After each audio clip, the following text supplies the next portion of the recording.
Welcome, welcome, welcome. Today we're taking a look at the quantum mechanical model of the atom. This is the current model of the atom and what we think it looks like today. So picking up where we left off, Bohr was able to figure out that these electrons lived at different energy levels, and he did that by looking at spectrum lines. Hopefully you guys are all comfortable with those at this point.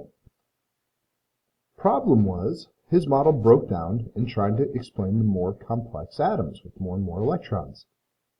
So that's where this next scientist, Erwin Schrödinger, kind of took the reins, and working with Bohr and Einstein and others, he was able to figure out that atoms are in the quantum mechanical model, which means they kind of look like this, which is pretty crazy, but that's what we're going to talk about in this chapter.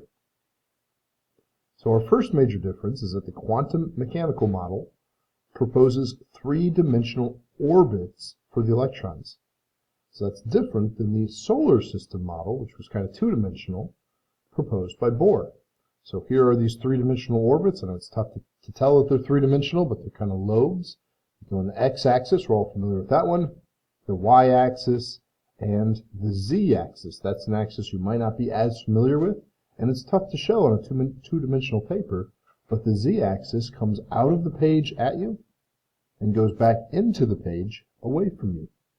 So the z-axis is our three-dimensional shape. When you put them all together, we get shapes that look something like this. So Bohr was not entirely wrong. Electrons do exist at energy levels. And these energy levels surrounding the nucleus are what we call the principal energy level. And we designate it with the letter N. So the further you get from the nucleus, the larger your energy level is, your N number is. But here is where Bohr's model differs a little bit. Sublevels. We use a cursive L to symbolize sublevels. So each principal energy level, each of these energy levels also has sublevels on them. And the number of sublevels that any energy level can contain has to do with what energy level it is. So if you're on the nth energy level, you can have that many n number of sublevels. So the first energy level has just one sublevel, n equals 1, so just one sublevel. And because of that only one sublevel, that's why Bohr's early models were able to work. Mathematically, they worked for the simpler models, but as you get bigger and more complex, there are things he couldn't explain. When you get to the second energy level around the nucleus, n equals 2, you can have 2 sublevels. And then you get to the third energy level, you can have 3 sublevels. If you went up to the fourth, you could have 4. What do you think? How many would exist at the 100th energy level? Well, if n equals 100, there would be 100 possible sublevels in number of sublevels. All right, so working with the quantum mechanical model, there are a couple of rules we always have to follow. So number one, atoms have equal numbers of protons and electrons. So don't forget that. Kind of a reminder, when you look at the periodic table, the atomic number is that number that's usually listed there above an atom. So for oxygen, it's number 8. That tells you the number of protons, which means it also tells you the number of electrons. There's also the off-ball principle, which states that atoms must, or electrons must occupy orbitals of lowest energy first. There's also the Pauli exclusion principle, which says you can have up to 2 electrons per orbital, but they must have opposite spins. And then finally, Hund's rule, which states that all electrons will occupy an orbital of the same energy level first before they go back and start to double up. And they have to have the same spin when they do that. So we'll kind of look at all these in turn as we progress, and we'll go over those again. I know it's just a lot of words right now, but we'll take a look. So starting off with hydrogen, 1 proton means 1 electron. Lowest energy level is n equals 1. There's only 1 sublevel, the 1s. S orbitals are always spherical in shape. So remember, they're three-dimensional, so it's a spherical shape. There's only 1 s orbital. That'll come into play a little bit later. The way that we show that is we write our 1s, we draw a line which represents the orbital, and we put an arrow which represents an electron. So our principal energy level there is listed as 1. The sublevel is listed as S. The orbital is shown with a line. And then the electron shows us, the electron is designated by an arrow, and the up represents its spin.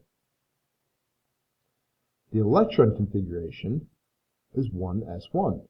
So both of these show a little bit different things, and you have to be familiar with both of them. So orbital notation uses arrows. Electron configuration uses 1s and then superscripts. It looks like 1s to the first, but we just say 1s1. And what that tells us is that we have 1 electron on the first energy level and the s sublevel. Moving on to helium, again, 2 protons, it means 2 electrons. Then the 1s orbitals are lowest possible energy level, and it can hold up to 2 electrons as long as they have opposite spins. That was the Pauli exclusion principle. So we're still on that s orbital, that spherical orbital, and for helium, we add a second arrow. We've now paired up our arrows. So the up and the down represent the spin. And they have to spin in opposite directions to be paired up. So if one's spinning up, we say the other is spinning down. The electron configuration, 1s2. Again, it looks like 1s squared, but it's really 1s2. That tells us that there are 2 electrons in the 1s orbital. All right, so let's take a quick look here at the periodic table. We've filled up energy level 1, and n equals 1 only has 1 sublevel, the s. The s only has 1 orbital. Any one orbital can only hold 2 total electrons. So we're now full at our first energy level. When you look at a periodic table, do you find it coincidental that the first line of any periodic table you ever look at, the first row there, we call it a period, it only has 2 elements in it, hydrogen and helium. Huh. Interesting. If n equals 1 can only hold 2 electrons, and period 1 on the periodic table only has 2 atoms. Very interesting. All right, we'll come back to that later. Next up, let's open up energy level 2. So lithium has 3 total electrons. The first 2 electrons fill up that 1s. Now it's time to open up the second sublevel, or the second energy level, which has 2 sublevels. The first of those 2 sublevels is the 2s, and like all other s's, it looks like a sphere. The difference between the 1s and the 2s, though, is that the 2s is a little bit larger. It has to surround the 1s. So we see that here. It's surrounding the 1s. So it has to be a little bit bigger. And there's our third electron. Always count up. We've got 3 electrons. That means 3 arrows, 2 in the 1s and 1 in the s2. Our electron configuration, very similarly, 1s2 tells us we have 2 electrons in the 1s, and 2s1 lets us know we have 1 electron in the 2s. Next up, beryllium, 4 protons means 4 electrons. Again, he's going to fill up the 1s. We move to the 2s. He fills up the 2s. And the way that we show that is 1s2, 2s2. Boron with 5 electrons. Okay, so this time we're going to fill up the 1s and fill up the 2s, and now it's time to open up that second sublevel on the second energy level. The second sublevel is a p sublevel, and p's kind of look like a bow tie. They're lobes, they're 3-dimensional lobes, and again, they can go on the x-axis, the y-axis, or the z-axis. There's 3 possible orientations in px, py, and pz, and that means there are 3 possible orbits. So there's my orbitals. I draw 3 lines for my orbitals. I put 1 electron in the first one. There's my 5 electrons. With my electron configuration, I'm at 1s2, 2 electrons in the 1s, 2 electrons in the 2s, 2p1, I've got 1 electron in the 2p. So this is how you show that next sublevel, the 2p. Do be sure, I know you're only using one of those orbitals, only the first 2p, but be sure to draw all 3 of those lines. You're just going to leave 2 of them empty. Comes into play when you start bonding. Carbon's next. He's got 6 protons, 6 electrons. So we fill up the 1s, we fill up the 2s.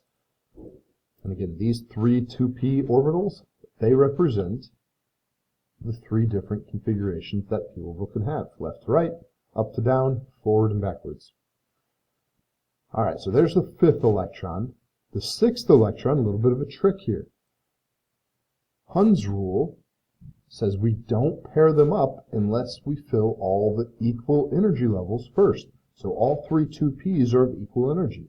So we're going to put 1 electron into each of those empty orbitals before we go back and pair them up. And, to boot, they have to have the same spin, so they're both up arrows. So here's carbon. It's got 1s full, 2s full, and 2 up arrows in the 2p. We draw that 1s2, 2s2, 2p2. There's our 6 electrons.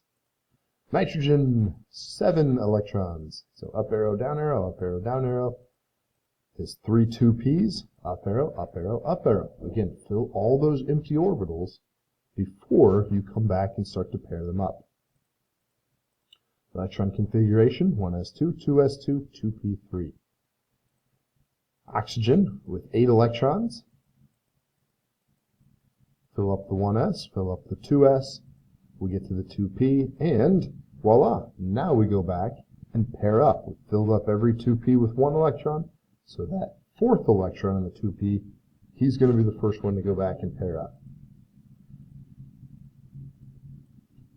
The electron configuration then, 1s2, that tells us 2 electrons in the 1s, 2 electrons in the 2s, and 4 electrons in the 2p.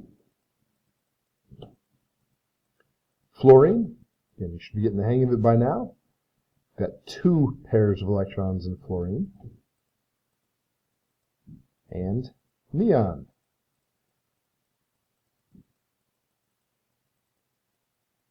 And neon has the entire 2p filled up. All 10 electrons, so the 1s, the 2s, and the 2p. Again, we write that electron configuration like this. Alright, now our second energy level is all filled up. 8 total electrons. It has 2 electrons in the 2s and 6 electrons in the 2p. So the second energy level can hold a total of 8 electrons. 2 in the 2s, 6 in the 2p. Again, when you take a look at the periodic table, look at that second period. How many elements across is it? 1, 2, 3, 4, 5, 6, 7, 8. Think that's a coincidence? Now we move to the third energy sublevel. Alright, so the third energy sublevel, we're going to have our 2, kind of looks like that object there with those 2 p's sticking out, and then we open up, just like we did for the 1 and the 2, we're going to start with a 3s, which is just a sphere. Yes, it does have to be a little bit larger because it's going to have to contain these other parts. So sodium, our first element in period 3, we fill up the 1s and the 2s, we fill up the 2p, and we move to our 3s.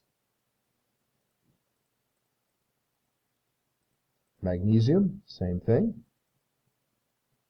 Fill up the 1s, fill up the 2p, and now we fill up the 3s.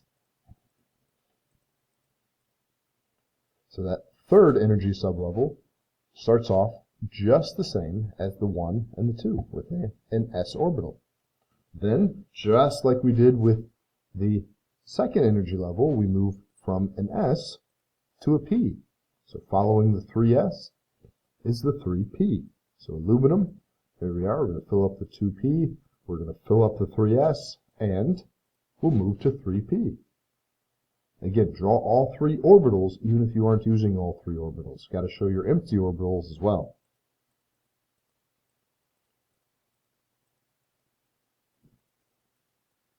Jump forward here to sulfur.